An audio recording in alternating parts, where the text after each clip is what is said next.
Tu veux réussir ton CRFPA? Tu es au bon endroit. Salut, moi c'est Luna, j'ai réussi l'examen d'entrée du CRFPA, donc du Centre Régional de Formation Professionnelle des Avocats, du premier coup et en Master 1. Dans cette vidéo, je vais t'expliquer ce qu'est cet examen et sa chronologie tout au long de l'année, en te partageant tous mes conseils, mes astuces, mes notes, mes sujets, etc. pour que toi aussi tu réussisses cet examen. Bon, tout d'abord, le CRFPA, c'est quoi? Pour devenir avocat ou avocate, dans mon cas, il faut que vous ayez une licence et un Master 1 en droit ou en sciences politiques et que vous passiez l'examen d'entrée au CRFPA. Ensuite, une fois que vous réussissez cet examen d'entrée, vous passez 2 ans à l'école en formation et vous obtenez le CAPA, le certificat d'aptitude à la profession des avocats. C'est pourquoi on appelle aussi le CRFPA le pré-CAPA, puisqu'en fait c'est la première étape pour ensuite officiellement devenir un avocat. Les générations précédentes n'avaient besoin que d'un Master 1 pour le CAPA et désormais il faut aussi être titulaire d'un Master 2 et tout comme moi c'est possible de passer ce Master 2 en même temps que l'école des avocats. Pour passer le CRFPA, il faut toujours s'inscrire à N-1, donc si vous voulez le passer en septembre 2026, il faut que vous vous inscriviez fin 2025. L'inscription se fait dans un IEJ, un institut d'études judiciaires. Pour ma part, comme j'ai été à l'université de Paris 1, je me suis pas trop posé la question et je me suis inscrite à l'IEJ de Paris 1 pour passer le CRFPA. D'ailleurs, il est important de noter que le coût de l'inscription est variable d'un IEJ à un autre et que par exemple à Paris 1 c'est l'un des plus chers, donc environ 700 €, ce qui est une somme, et que il me semble qu'en Bourgogne-Franche-Comté c'est aux alentours de 350, donc la moitié, ce n'est pas négligeable. À ce titre, il y a des débats sur quel IEJ choisir pour passer le CRFPA. Il y en a qui font des stratégies pour savoir s'ils ont plus de chances dans un IEJ que dans un autre. Alors moi c'est vrai que je me suis pas du tout posé ces questions et finalement je me suis retrouvée dans l'IEJ avec le taux d'admission le plus important. En 2024 c'était environ 38%. Donc là où il y a eu le plus d'admis, mais c'est aussi l'un des IEJ où il y a le plus de candidats. Donc on était environ 2000 et nous sommes 730 et quelques, il me semble, à l'avoir obtenu. Et par exemple, j'ai entendu qu'à Aix-Marseille, le taux d'admission était très faible et que c'était compliqué d'avoir son CRFPA du premier coup. Donc ça peut être une stratégie. Mais honnêtement, moi je suis pas là pour vous inciter à vous inscrire dans un IEJ plus que dans un autre. Ensuite, revenons à l'examen lui-même. Il est composé de 4 épreuves. Vous avez 2 épreuves communes à tous les étudiants qui sont la note de synthèse CoF3 de 5 heures. C'est grâce à elle que j'ai eu mon CRFPA, d'ailleurs, qu'on se le dise. Et ensuite l'épreuve en droit des obligations, CoF2, qui dure 3 heures. Ensuite, vous avez 2 épreuves que vous choisissez dans un sens, puisque vous choisissez une spécialité, donc l'épreuve de spécialité qui dure 3 heures CoF2 et l'épreuve de procédure qui y est rattachée. Donc vous n'avez pas le choix de votre procédure, mais c'est votre spécialité qui va vous permettre de déterminer votre procédure, qui elle est une épreuve de 2 heures, c'est très court, et qui est d'un CoF2 comme les autres. Pour ma part, j'avais choisi le droit civil et la procédure civile par souci de facilité, pour être honnête, car j'en avais fait toute mon année de master et que c'était les matières que je maîtrisais le plus. Donc mon choix était assez évident, je voulais pas me rajouter une charge de travail en me lançant dans des matières que j'avais à peine étudiées dans mon cursus. Alors attention, concernant l'épreuve de spécialité, quand vous terminez votre inscription en décembre N-1, vous n'avez pas totalement fini puisqu'en fait vous ne choisissez pas à ce moment-là votre épreuve de spécialité. On vous laisse quelques mois de plus, donc si mes souvenirs sont bons, c'était fin avril que nous avions fait notre choix de spécialité et on s'est littéralement fait harceler de mails par notre IEJ, car si on ne choisit pas notre spécialité avant ce délai, eh ben on peut juste tout simplement pas passer le CRFPA. Et attention, si vous vous trompez de spécialité, vous n'avez plus le choix, vous êtes obligé de passer le CRFPA dans cette spécialité. Donc si par exemple j'avais pris, prenons la matière que je déteste le plus, droit administratif, j'aurais pas eu le choix, je me serais pendue mais je l'aurais fait mais je n'aurais pas eu le choix. Ça c'était un petit peu pour vous parler de l'examen en lui-même. À cela, aux épreuves écrites se rajoutent les épreuves orales après l'admissibilité aux écrits. donc composé d'un grand oral qui est le plus grand coef de toutes les épreuves avec un coef 4. J'ai fait une vidéo dédiée uniquement sur l'épreuve du grand oral, même si je vous parlerai brièvement de celui-ci en fin de vidéo, et une épreuve de langue coef 1. J'ai pas fait de vidéo dessus parce qu'il n'y a pas grand chose à dire, mais je vous en parlerai aussi très très vite. Désormais, je vais vous parler un petit peu de la préparation annuelle. Alors, la préparation annuelle, vous êtes en plein dedans puisque on est en janvier, début février. Donc là, c'est le moment de s'imprégner un petit peu du fait qu'on va passer le CRFPA. À Paris 1, quand on s'inscrit à l'IEJ, on a automatiquement accès à la prépa annuelle pour passer le CRFPA. De nouveau, je vous ai fait une vidéo exclusivement dédiée sur mon retour concernant la prépa de Paris 1, car on me l'a beaucoup demandé. Donc si ça vous intéresse, je vous invite à la regarder. Simplement, il faut savoir que cumuler la prépa annuelle et les cours en Master 1, c'était pas facile. Honnêtement, il y avait beaucoup plus de boulot que ce à quoi je m'attendais en M1. Et donc, j'avoue, j'ai négligé un petit peu la prépa de l'IEJ. J'ai pas suivi à 100% la prépa, mais ça ne veut pas dire que je n'ai pas commencé à travailler. En fait, ce que j'ai fait, c'est que j'ai commencé à ficher les manuels de 2023 qui étaient à la BU. Et ceux-là en m'attardant d'abord sur des matières que je connaissais plus ou moins, c'est-à-dire que j'avais déjà vu en licence, mais des choses qu'il fallait que je me remette en tête. Par exemple, régime général de l'obligation. Voilà, vous savez de quoi je parle. J'ai aussi trouvé important de faire au moins quelques entraînements de notes de synthèse, car c'est un exercice totalement nouveau, qui ne repose que sur de la méthode. Et donc c'était important pour moi de m'imprégner de la méthode, même si c'est un investissement de temps, parce que faut réussir à dégager 5 heures d'affilée dans une semaine où on est quand même assez chargé. C'est parfois compliqué, donc je vous avoue que quand on s'approchait de la période des galops et des partiels, je faisais plus les notes de synthèse. Mais en tout cas, c'était bien. Moi, c'est un exercice que j'ai toujours bien aimé d'ailleurs, de m'entraîner sur celui-ci. Concernant les galops des épreuves de fond, droit des obligations, procédure, spécialité, c'est vrai que je ne les ai pas fait. J'avais essayé de faire la procédure et en fait, quand j'ai vu le sujet, je me suis dit mais je comprends rien, à quoi ça sert? Eh ben c'est un regret, qu'on se le dise. En fait, j'aurais dû malgré tout commencer par les galops, quitte à rien y comprendre, et en fait vraiment d'apprendre sur le tas. C'est un peu horrible, un peu dans la souffrance, mais c'est comme ça qu'on apprend le mieux, je pense.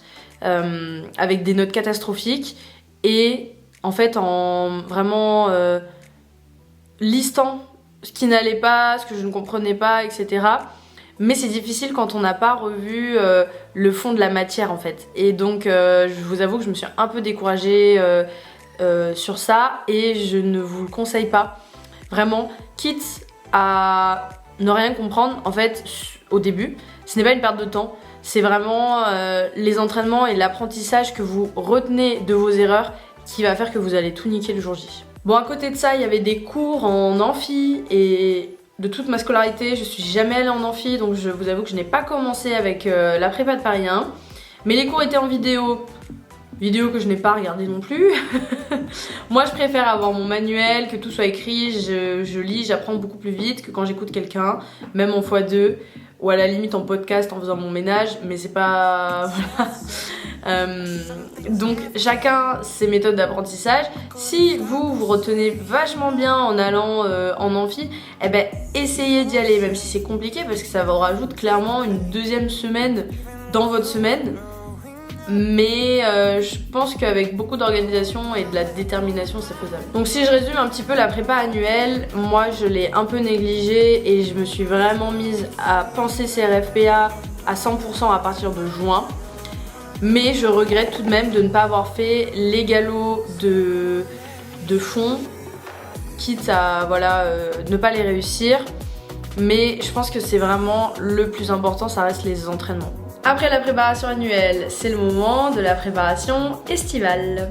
De nouveau, j'ai choisi la prépa de Paris 1 estivale pour des raisons financières, honnêtement, qu'on se le dise, car j'avais entendu beaucoup de bien d'une certaine prépa privée commençant par pré, et j'avais pas les moyens clairement de la prendre. Donc écoutez, je pense que c'était quand même important de prendre une prépa. Celle de Paris 1 est à 600 €, en tout cas pour la version normale, et 800 pour la version renforcée que je trouve un peu nulle, mais bon, pour 200 €, disons que je préférais mettre toutes les chances de mon côté, quitte à prendre une prépa pas chère, mais je recommande pas trop la renforcée, enfin, j'ai fait de la vidéo dessus. Et donc j'ai commencé en juin par ficher les manuels qu'on a reçus de la prépa, actualisés, etc. Et ça, je pense que c'est mon plus gros regret dans ma préparation du CRFPA. J'ai fait beaucoup de fiches, beaucoup de fiches. J'ai quasiment fiché l'entièreté du programme. Et en fait, ces fiches, je les ai même pas relues sur la fin de ma préparation parce que j'avais pas le temps. Et le CRFPA réside vraiment sur, en tout cas pour les matières de fond, l'entraînement, le code et les corrections. Et je veux dire vraiment, fichez ces manuels. Après, peut-être que ça peut énormément vous aider, mais moi, en fin de compte, ça ne m'a pas aidé du tout. À la limite, le seul avantage d'avoir fiché mes manuels, c'est que je me suis vraiment plongée de manière intense. Mais en fait, les manuels, c'est pas ça qui vont vous permettre d'avoir votre CRFPA, c'est votre code, ça, il n'y a pas de débat. Et en fait, votre approche de l'exercice. C'est-à-dire que si, au début, les premiers galops, je n'ai jamais eu des notes catastrophiques, honnêtement, pendant la prépa. J'ai jamais eu de 2. Je crois que ma pire note, c'était un 6,5, donc ce qui est correct. Et j'avais malgré tout, enfin moi, en dessous de 10, j'étais pas contente, parce que le but, c'est d'avoir 10. Et je comprenais pas, en fait, la manière dont était construit le sujet, où est-ce qu'on voulait nous amener, et comment réussir à penser comme notre correcteur. Et ça, j'y arrivais pas au début. Et alors, c'est la seule chose qui m'avait aidé avec la prépa renforcée. Donc, s'il y avait des séminaires de correction, et j'ai eu vraiment 2 profs sur toutes les corrections que j'ai fait, qui étaient très bien et qui m'ont vraiment permis de comprendre là où moi je ne comprenais pas pourquoi j'allais vers un syllogisme, que par exemple, je sais pas, moi j'étudiais l'erreur, et qu'en fait c'était pas l'erreur mais c'était le dol, enfin bon, voilà. Et qu'en fait ça servait à rien de parler de l'erreur, même si c'était pour dire qu'elle n'était pas pertinente en l'espèce. Et je comprenais pas, et c'est ça qu'il faut comprendre en fait. C'est comment est construit le sujet et comment répondre point par point à toutes les attentes de votre correcteur. Donc avec la prépa de Paris 1, on avait un galop toutes les semaines, ce qui était par matière bien sûr, ce qui était super parce qu'en fait c'est pour moi le cœur de la préparation CRFPA, c'est les entraînements et les corrections. Et donc moi j'avais les séminaires de correction, mais bon, voilà. Et vraiment, c'est le code quoi. Le code et les entraînements. Faut comprendre évidemment le fond, parce qu'il faut avoir en tête tous les critères. Mais en fait, ça va très très vite. C'est que si vous avez en tête, je prends un exemple en responsabilité civile, la loi Badinter pour les accidents de la circulation. Et ben en fait, il faut que vous sachiez exactement tous les mini-syllogismes que vous devez faire. Une fois que vous avez cette liste, vous cherchez votre jurisprudence en fonction de votre cas, et pas l'inverse. Ça sert à rien de connaître toutes les exceptions des exceptions, alors que les exceptions, elles sont dans le code, vous voyez. Et c'est plus de connaître les critères, qui sont aussi globalement dans le code, hein, mais de bien en fait les amener dans le bon ordre, de la bonne manière, de bien structurer votre copie, et c'est ça qui vous fait marquer des points, plus que le fait de connaître par cœur les sous-exceptions, toutes les divergences doctrinales. Alors la doctrine, on s'en fout pour le CRFPA, enfin, je parle, voilà. Cash, vraiment, ne lisez pas de doctrine, on s'en fiche, complètement. Sauf s'il y a vraiment un syllogisme qui peut totalement pencher d'un point ou dans un autre, et que vous savez que Dupont prône pour une thèse et l'autre Dupont pour une autre. Là, vous pouvez en parler, mais il y a peu de chances que ça arrive, honnêtement. Bon, l'été était intense, hein, on va pas se le cacher, je m'y étais préparée et c'est arrivé. En fait, moi je m'étais enfermée toute seule chez ma mamie pour ne pas avoir de distraction. Je bossais environ 8 heures par jour, jamais plus de 10. Et ce qui est déjà beaucoup, quand tu travailles 8 heures de manière hyper intensive, c'est énorme. Et en fait les jours s'enchaînent et ils se ressemblent tous. C'est dur. C'est dur mais bon, je savais pourquoi je le faisais. Et j'avais trouvé des petits tips pour me motiver que je vous partage tout de suite. Bon déjà, premier tips, j'étais allée imprimer ces petites affiches qui, comme vous le voyez, sont juste devant mon bureau et qui m'ont vraiment motivée, mais tout l'été. Regardez, j'étais allée essayer une robe d'avocat pour me mettre dans le bain, le serment des avocats et cette petite affiche que j'ai fait sur Canva. Et ça, c'était ma vue pendant mes révisions, et ben je peux vous dire que ça a fait la différence. Ensuite, pour tenir tout l'été, j'avais un petit peu cet hôtel de la progression, en plus que je trouve grave stylé, avec mon planning semaine par semaine et par matière, tous les points que je devais voir. Ensuite, j'ai imprimé ces petits calendriers que j'ai trouvé gratuitement sur internet afin de noter ma progression. Bleu, c'était les jours off, donc ça je savais que j'étais en vacances au Portugal. Là, j'étais dans le sud pour voir ma famille un petit peu. Rouge, c'est une mauvaise journée, c'est que je considère que je n'ai pas bien travaillé, j'ai eu du mal à m'y mettre, etc. Vert, c'est que je suis globalement contente, j'ai atteint 80% de ce que je voulais faire. Donc là, vous pouvez voir la progression, donc vraiment pendant l'été, j'étais vachement plus motivée, parce que c'était le début, il y avait les galops, etc. Bon, là, août, vous pouvez oublier parce que... Vous voyez, à partir de ce jour-là, le 7, ma grand-mère est tombée dans le coma et est décédée, donc je n'ai pas terminé mon planning. Mais comme vous pouvez l'observer, j'avais quand même tous mes dimanches, ça c'était super important, même si des fois je travaillais quand même un peu, j'avoue. Et en fait, à la fin du mois de juillet, j'étais trop, comment dire, fatiguée, vraiment mentalement et physiquement. Du coup j'ai pris 4 jours pour aller voir mon chéri et après pour me remettre au boulot. Enfin, dernier tips, j'avais fait ce petit graphique pour voir ma progression matière par matière. Alors si je me souviens bien, 11 c'était droit des obligations, ça c'était procédure. À procédure j'avais du mal, vous voyez ma pire note c'était 7 en fait. Et ensuite ça c'était quoi? Note de... Ah non, rose c'était la note de synthèse parce que j'étais assez forte en note de synthèse. Et bleu c'était droit civil. Voilà. Donc j'ai pas pareil eu le temps de terminer ce petit graphique parce que j'étais plus dans cette maison. Mais voilà, mon hôtel de la progression très motivant.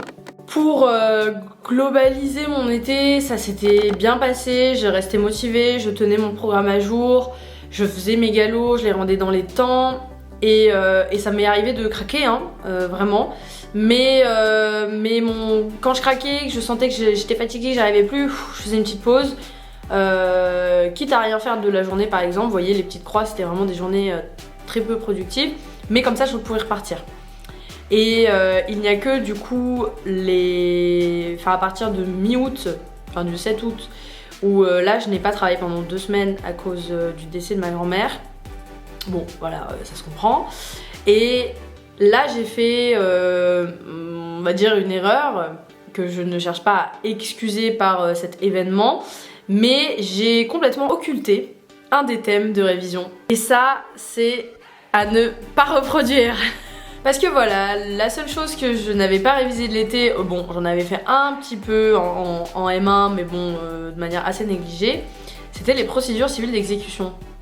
Procédure civile d'exécution qui n'était jamais tombée au CRFPA en épreuve de procédure civile, qui évidemment sont tombées à mon année, voilà. Donc, s'il vous plaît, on vous le dit, on vous le redit, et je ne l'ai pas écouté, ne faites pas d'impasse. Mais genre sur rien. Le truc où vous dites ça tombera jamais, ça tombe, d'accord? Alors, pas d'excuses, on fait pas d'impasse. Et bon, en vrai de vrai, ça m'a pas empêché d'avoir 9 à l'épreuve de procédure, qui était à moitié sur l'appel, une partie un petit peu sur les mardes et les PCE. Et pourquoi? Parce que, franchement, j'ai juste feuilleté mon code en fait. Je sais comment fonctionne mon code, j'ai vu le sujet, je me dis bon, ça c'est le problème, comment est-ce que je peux le résoudre avec le peu de connaissances que j'ai, c'est-à-dire 0. Et du coup, j'ai cherché dans mon code. Donc finalement, je me suis pas si mal sortie. Mais ce n'est pas à reproduire, je le rappelle. Après l'été, c'est le début des épreuves écrites. Ah là là, les mois sont passés extrêmement vite et on était déjà en septembre. Pour être honnête, avec la mort de ma mamie, j'ai tellement relativisé sur cet examen que je suis arrivée 1000 fois moins stressée que je ne l'aurais été sans ça. Donc moi je suis allée en mode je l'ai pas, c'est pas grave, de toute façon c'est la première année que je le passe, si je l'ai c'est incroyable, et franchement c'est incroyable, mais si je ne l'ai pas, bah écoutez, ça sera l'année prochaine. Et vraiment j'étais dans cette optique là de me dire, je donne le max, je suis fière de ce que j'ai fait, je suis fière d'y aller malgré tout, parce que bah il y a quand même les doutes, hein. Franchement je vais pas vous cacher que là déjà j'ai raté 2 semaines de révision à un moment crucial. Donc déjà ça fait peur. Et ensuite, en fait, tu te dis putain t'es jamais prêt. Et bah j'étais prête quoi. Mais je me suis dit bon j'y vais. Et on se pose pas de questions, on donne le maximum, on verra ce qui se passera. Si tu vas passer le CRFPA, je ne te souhaite pas de perdre un proche juste avant les examens. Mais par contre il va falloir que tu trouves un moyen de te détendre au moins un petit peu avant les épreuves écrites. Faut vraiment que tu t'arrêtes de travailler. Genre 2 jours avant. Je pense que 2 jours avant c'est bien. Dors.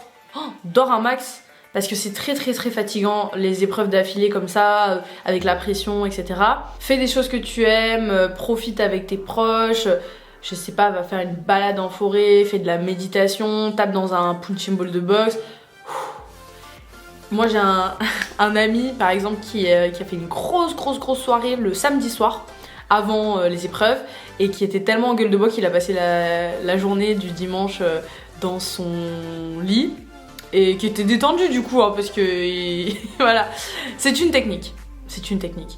N'importe quelle technique pour vous détendre sera la bonne. À côté de ça, faut vraiment relativiser.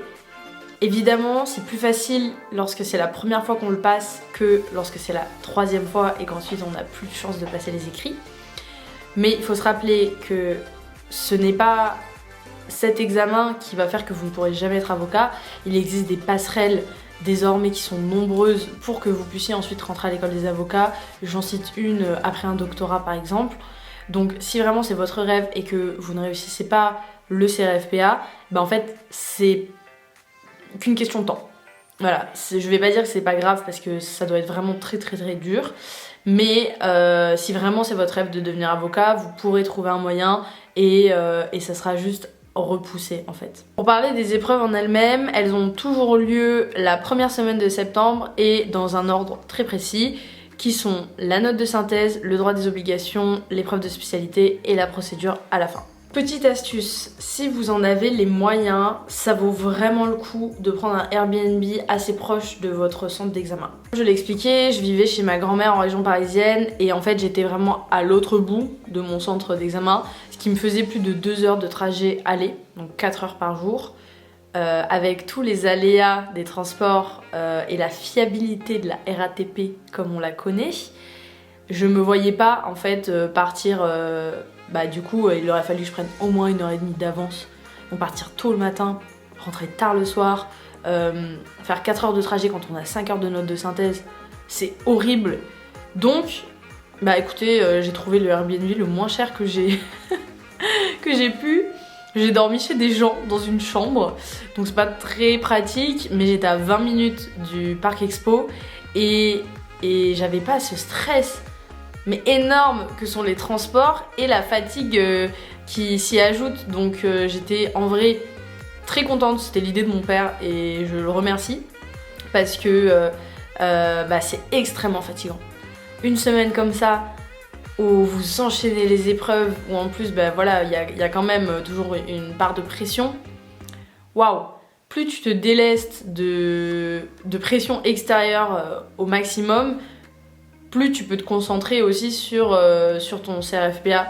Et donc c'est vraiment quelque chose que je recommande à 1000% si vous le pouvez. C'est pas forcément un budget énorme parce que vous pouvez trouver un truc vraiment nul, hein. Enfin comme moi j'étais pas dans un hôtel 5 étoiles hein. Mais par contre ça valait le coup.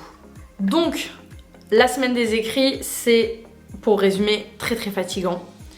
Si vous êtes intéressé, encore une fois, j'ai tourné une vidéo sur le sujet. En fait, j'ai plein de vidéos sur le CRFPA, disons que celle-là est un résumé global. Une fois les écrits terminés, vous n'êtes pas au bout de vos peines, c'est le début de la préparation de l'oral. Préparation de l'oral, c'est très compliqué de se remettre à travailler après l'été intensif qu'on a passé, après les épreuves écrites qui ont aussi été intensives et fatigantes. Moi, ce que j'avais fait, c'est que j'avais pris une semaine de vacances, et puis de toute façon, mon Master 2 commençait donc une semaine plus tard.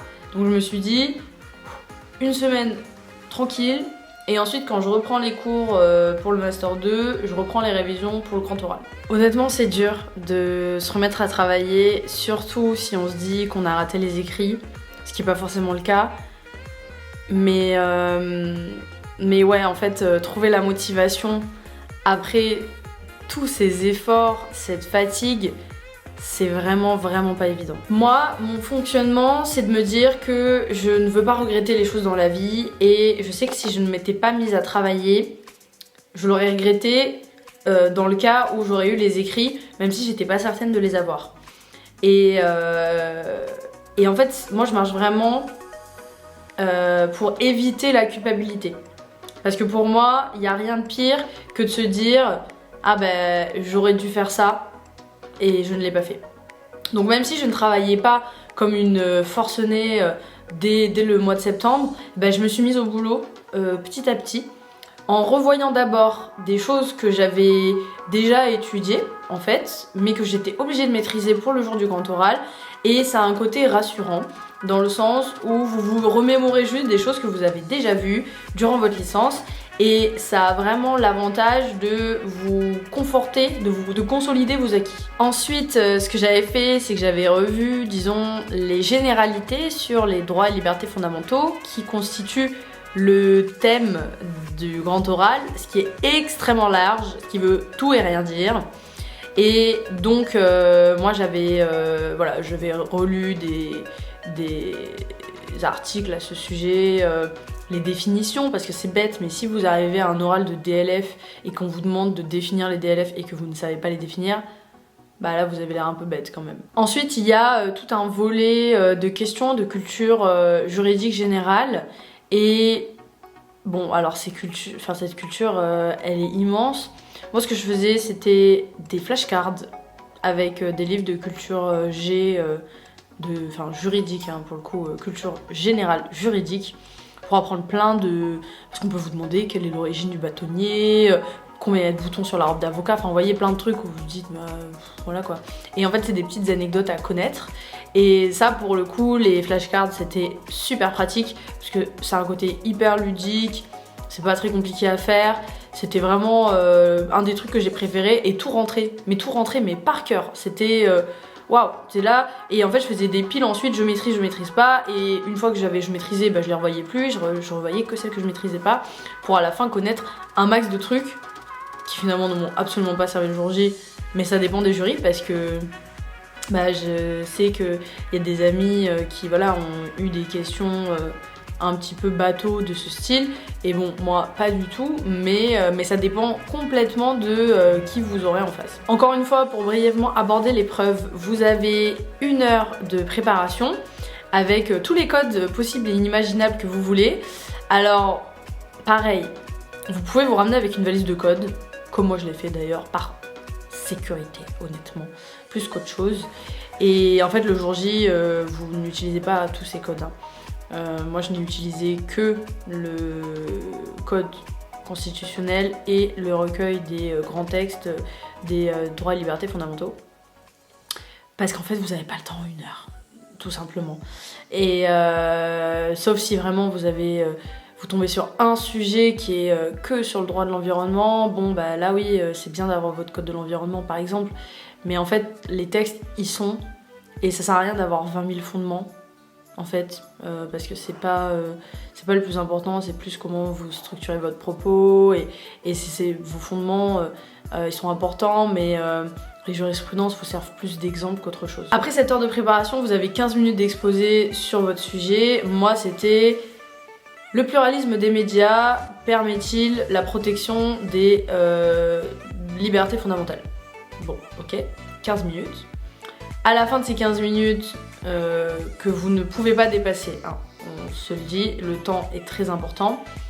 Vous avez 15 minutes de questions sur votre exposé, sur le thème de votre exposé, et 15 minutes de questions sur tout et n'importe quoi. Vous voyez, moi je suis passée sur le pluralisme, on m'a demandé le délai de rétention administrative des étrangers, par exemple. Ça c'est des choses que vous devez savoir. Il y a plein de... Il y a trop de choses à savoir, c'est énorme. Mais en fait, il faut réviser thème par thème et apprendre tout ce que vous pouvez. Hein. Franchement, là, je peux pas vous dire d'autres parce que c'est un oral, c'est pas un écrit. Vous pouvez pas prendre le temps. Vous devez réfléchir, mais vous pouvez pas prendre le temps de 15 minutes pour réfléchir. Voilà un petit peu sur l'épreuve en elle-même. Sur la chronologie, en fait, votre IEJ va tirer au sort une lettre qui va être le point de départ des ordres de passage et souvent ça réveille les gens qui ne se sont pas encore mis à travailler parce que ils sont en master, ils sont en stage, enfin je veux dire on a tous des excuses hein, pour ne pas travailler qui sont tout à fait légitimes mais souvent ça réveille et vraiment, mais vraiment s'il vous plaît, ne vous imitez pas à la dernière seconde parce que j'ai vu des gens qui une fois les résultats sortis se sont mis à travailler, voilà ils ont eu à peine une semaine pour voir l'entièreté du programme. C'est énorme et c'était un stress, c'était horrible de les voir aussi mal parce que évidemment ils se sont attaqués à une montagne et en une semaine ils avaient pas le temps donc c'est très très flippant et vous voyez moi je vous ai dit je marchais à la culpabilité et waouh parce que j'étais contente d'avoir travaillé avant et ça m'a beaucoup soulagée de me dire que je partais pas de zéro à l'annonce des résultats que j'ai eu avec 10 tout pile. En ayant eu des points du jury, je vous donnerai mes notes après. Donc ça veut dire que je n'avais pas le droit à l'erreur. Donc si j'avais pas révisé avant, je me serais effondrée je pense parce que je me serais dit putain mais qu'est-ce que j'ai été bête de pas avoir commencé avant. Encore une fois, si vous voulez par exemple un retour sur la prépa de Paris 1 pour l'oral qui est inexistante, je vous invite à regarder mes autres vidéos sur le sujet et notamment ma vidéo dédiée à l'oral. Concernant l'anglais, j'ai pas grand chose à dire à part que j'y suis allée les mains dans les poches. Y a rien à réviser pour l'anglais. Franchement, les livres de révision du CRFPA pour l'anglais, pour moi c'est un peu du bullshit. Mais bon après vous pouvez toujours, hein, mais moi je suis tombée sur faut-il légaliser les drogues comme la cocaïne. Bon ok, donc j'ai parlé un peu de... J'ai discuté hein, avec le mec, j'ai fait mon intro sur Pablo Escobar. Mais en vrai j'ai eu une bonne note donc ça va mais enfin bon. CoF1 Après ça peut vous sauver hein, ne négligez pas l'anglais. Moi je savais que je parlais correctement anglais donc c'est pour ça qu'aussi j'y suis allée cool. Mais il y a des gens qui n'ont pas leur CRFPA à cause de leur note d'anglais hein, donc franchement ça fout le seum hein, on va pas se le cacher. Hein. Enfin un moment que vous attendez probablement avec impatience. Mes notes. Ah, le moment que vous attendez tous. Quelle note j'ai eu au CRFPA? Eh bien, je l'ai eu très très juste, avec une moyenne de 10,3. Donc laissez-moi vous détailler tout ça. Alors vraiment, ma matière phare, et que d'ailleurs en fait est l'exercice que j'ai le plus aimé durant la préparation, c'était la note de synthèse, donc CoF3 où j'ai eu 13. Et c'est ça qui m'a sauvée, je vous le dis, car j'ai eu 9 en procédure. Bon, je sais même pas comment, mais très bien. J'ai eu 8,5 en droit des obligations et 7,5 en spécialité, pardon. Et en fait, quand j'ai su que j'étais admissible, je n'avais pas vu mes notes, puisque mon lien marchait pas, j'avais juste vu admissible avec mon numéro d'étudiante. Et quand mon lien a enfin fonctionné, que j'ai vu mes notes et que j'ai vu point du jury, j'étais tellement choquée. Je ne savais même pas que ça existait, les points du jury. Et en fait, j'avais 9,889. Et je me dis putain. Mais en fait, j'étais pas censée l'avoir entre guillemets. Et j'ai eu 0,111 point du jury. Donc j'étais à la fois super choquée, super contente et en même temps très perturbée. Bon, le principal c'était que j'avais ma chance pour l'oral, mais j'avais pas le droit à l'erreur, j'avais 10 tout pile. Et chose que je ne savais pas et que j'ai su à l'école, en rentrant à l'école des avocats, donc bien après, c'est qu'en fait les points du jury on vous les donne pas, on vous les prête. Et en fait, vous devez les rattraper avec vos notes à l'oral. Donc ça veut dire que je devais rattraper, bon, 0, 1, 1, 1, c'est pas énorme, mais du coup, ce qu'on m'a dit, c'est qu'il y avait des gens qui avaient 0,5 en plus. Il faut les rattraper, les 0,5. Donc, heureusement que je l'ai pas su avant. Enfin bref. Et le grand oral, bah écoutez, j'ai eu 10. Je pense que c'est en grande partie lié avec, au fait que mon président de jury et moi, on se comprenait pas. Vraiment, ça passait pas du tout. Mais bon, après, pas que, je pense, mais voilà. Et ensuite, j'ai eu 14 en anglais. Voilà, la cocaïne, c'était ma meilleure note. Maintenant que j'y pense. Et donc, bah écoutez, voilà, j'ai eu mon CRFPA avec 10,3. Donc, qui est très moyen, mais l'essentiel étant de l'avoir. Surtout que bah, c'était ma première tentative, donc en vrai, je suis super contente. J'étais en Master 1, donc j'avais pas non plus une maturité énorme entre guillemets pour l'avoir, donc moi écoutez, tant que je l'ai. Bon pareil, non pas que je veuille justifier quoi que ce soit, mais il y a quand même eu une unanimité pour dire que cette année on s'est fait exploser sur les sujets. Et de toute façon, ça se ressent dans les taux d'admission qui ont presque tous baissé pour tous les IEJ. Bah là, vraiment c'est... Enfin, c'est un constat. Ce n'est pas une appréciation, c'est un constat. Donc, en plus, je l'ai eu l'année où c'était vraiment hardcore, donc je suis encore plus contente. Et bon, bah, de l'avoir avec 10 ou de l'avoir avec 14, bon, c'est sûr, quand tu l'as avec 14, tu peux te la péter. Mais le tout, c'est de l'avoir et de rentrer à l'école des avocats. Donc, je veux dire, écoutez... dites-vous, juste voilà, relativisez, dites-vous que vous pouvez l'avoir en ayant 3 notes sur 4, où vous n'avez pas la moyenne aux écrits, quand même. Je dis ça, je dis rien. Pour conclure cette vidéo, j'aimerais dire que bah, je suis très fière de moi d'avoir obtenu cet examen, encore plus du premier coup et encore plus bah, à mon âge. C'est vraiment un accomplissement énorme et c'était bah, un rêve, donc... c'est juste incroyable. J'aimerais remercier encore une fois mes proches de m'avoir soutenue durant cette épreuve. Et cette réussite, je la dédie à ma mamie qui poussait toujours ses enfants, ses petits-enfants aux études et qui aurait été très très fière de voir une avocate dans la famille. Ma réussite peut aussi être ta réussite et je te souhaite beaucoup de courage durant cette année de préparation. Si tu as des questions, si tu as des doutes, n'importe quoi, n'hésite pas à me les poser en commentaire ou bien sur mes autres réseaux sociaux. Et n'hésite pas à t'abonner également car je sortirai d'autres vidéos sur le CRFPA tout au long de l'année.